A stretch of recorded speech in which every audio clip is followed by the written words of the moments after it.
Hello everyone, Burb here. Cygames just released the April schedule on Twitter. I would like to go and break it down like I did the March schedule. So if you're just looking for the schedule and what was on the Twitter post, here it is. Feel free to pause if you do not need anything else. I completely understand, but I will be going through today the events and the banner releases. For the things that have changed, the big one that happens as far as what I'm concerned about is that the ballroom event and the ballroom banners have been delayed until after Pisces Cup finals. I did say this in the previous March guide that them delaying everything by 3 days, I think it's going to be persistent in order to align the finals of these champions meetings up with the next banner so that the meta is not changed until after the finals of that CM, so there's no quick building. This is very unfortunate, however, for Saiyan Sky Ballroom players because that means that the next long CM isn't until October. So unfortunately that character's value goes slightly down, and you may consider just using it as a borrow for a CM or two and using the second anniversary selector ticket to grab that as well. The other thing that has been introduced is an additional event that we'll talk about in a second, but the events that are available right now is of course the Pisces Cup that will be ending on April 5th, and then we will be starting tonight at the Lang Droid, which is the ballroom event that comes with Saiyan Sky Ballroom and of course Fuji Kiseki Ballroom. This is a standard story event. You will get some story, you will get a bunch of carats, a rainbow crystal shard, as well as an ability to generate clocks based on the number of runs you do. So you will get these tokens like you normally do in these story events, and you can basically convert those into rolls, right? You roll on the little spinny wheel thing, and then eventually when you get 7 lines, you get a clock. So as you get more, if you're very low on clocks, this will at least help out your clock drain a little bit. This will be April 5th to April 18th. All the dates are there. Then we go right into Aries Cup on the 20th. So this is happening like pretty much through the first part of the month, and then we go right into Aries Cup. This is the Nakayama 2000 meter, so a little bit of a dry period, but I do have a guide for Aries Cup. It is Nakayama 2000. It's a lot easier to build than the Pisces Cup. If you did not like Pisces Cup, I think you may like Aries Cup because the frustrations are with just a singular character and not actually just building your Umas in general. So this will be a lot easier to build. If you're a newer player, you can at least put your hat in the ring by building some gamblers, okay? So it'll start April 20th, which means 23rd is when we'll really start the actual running, and then that goes all the way till the end of the month for the finals. This is the additional event. We did not expect, or at least I didn't, I may have missed it, that there'd be a Golshi week. Now, last Golshi week, we got like 555 carats a day for 10 days. Golshi just comes in and she gives us carats on login. This is a massive boost. This is 5,000 more carats than I think the calculators are going. I could be wrong. I may have just missed this, but Gold Ship is invading the ballroom on the 26th. Finally, we have another story event, Roar Tracen Academy Cheerleading Squad. This starts directly before the Aries Cup into the end of the month. This goes alongside the Cheerleader banners, and it is essentially the same thing. You are getting another crystal shard, you are getting more carats, and you are getting more clock generation by using the spinny wheelie thing. We then, there is legend races. I think they pushed them back to May 1st. So let's talk about the banners real quick. The ballroom banner is now coming out the 5th and not the 1st, which means Saiyan Sky's value is a lot lower because you can't build her for Pisces Cup. Now, doesn't mean that you may not want her if she's an Oshi player. Fuji Kiseki remains somewhat viable as a pace chaser, but otherwise this banner's value is a little bit more tough because they pushed it back, and I'm actually surprised they did this. Symboli Serious Wit and Symboli Rudolph Stamina, they're fine, and I think these are borrows personally. This is not the full banner guide. I'll do that tomorrow, but they're fine as late surger options, especially Serious and Bully Wit for From the Brink.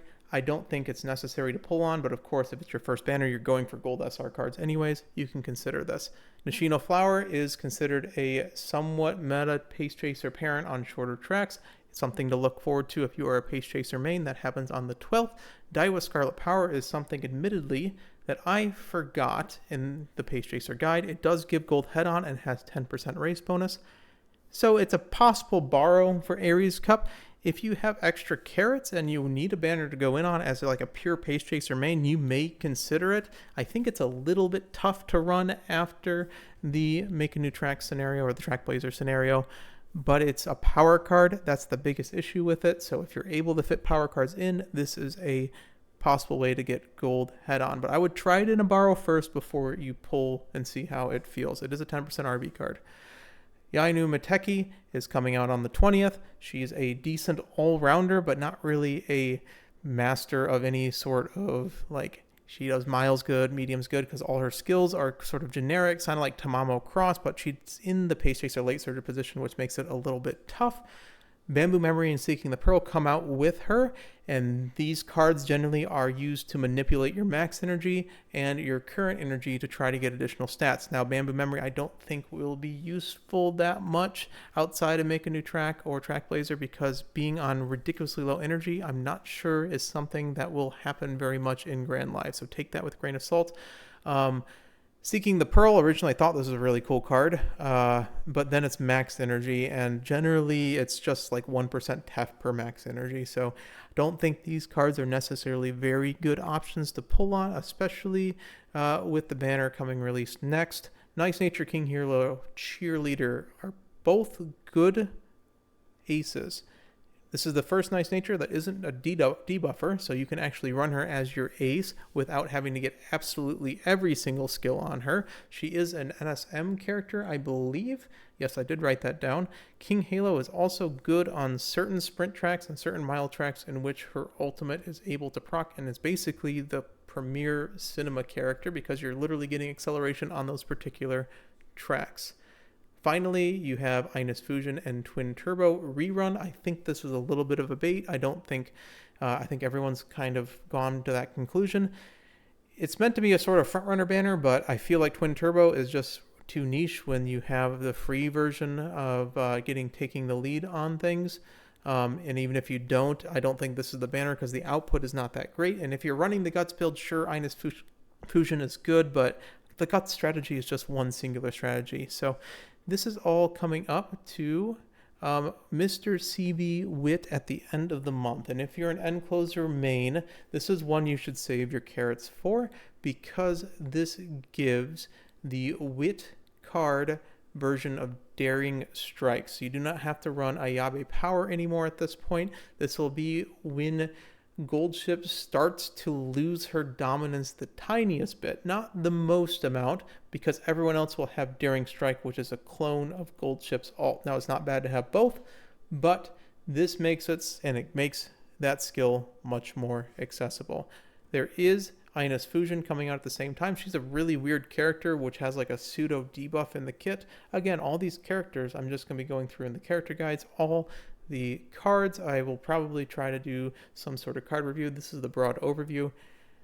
Honestly, this month, it's pretty sane. Like, last month, it was the whole big shift that Make a New Track, Track Blazer wasn't going to be released in time for the previous Champions meeting. This one is just they're shifting the banners. And I think at this point, we've kind of determined that Cygames has align the banners to be not interacting with the competitive aspects of this game, which is a good thing, but I don't think there is much that is a surprise this month compared to last month, besides, I guess, Goldship giving us probably 5,000 free carats. Don't quote me on that, but that's what happened last time.